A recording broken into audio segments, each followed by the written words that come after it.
నా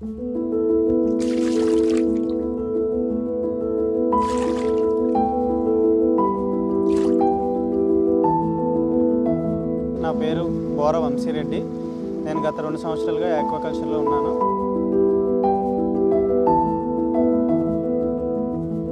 white leg వనమి అంటారు దీన్ని. అన్ని అనుభవం ఉండాలి, చూడాలి అని ఉంది. యాక్చువల్లీ అనుభవం చాలా ఇంపార్టెంటే. కాకపోతే ఆక్వాకల్చర్ అనేది మా దృష్టిలో ఏంటంటే ప్యూర్ సైన్స్ అన్నమాట. క్రీక్ హై సెలినిటీ వాటర్ అనమాట. మినిమం 20-24 ppt వరకు ఉంటుంది.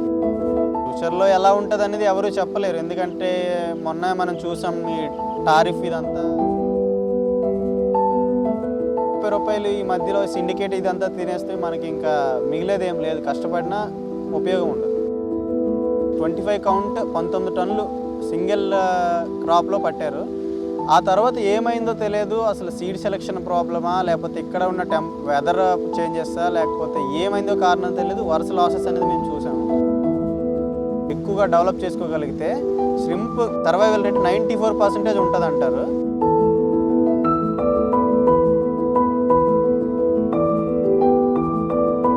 ప్రోబయోటిక్స్ ఇవేం నాకు తెలియదు. ఫస్ట్ ఏదో ఈడిటీ కొట్టాలి మౌల్టింగ్కి, లేదా ఇంకా ఏవో సాఫ్ట్నర్స్ వాడాలి, లేదంటే ఏవో శానిటైజర్స్ వాడాలి. కానీ ఎందుకు వాడాలి, ఇది దేనివల్ల వాడాలి, అసలు దీని ఉపయోగం ఏంటని చెప్పేసి నేను ఈ కల్చర్లో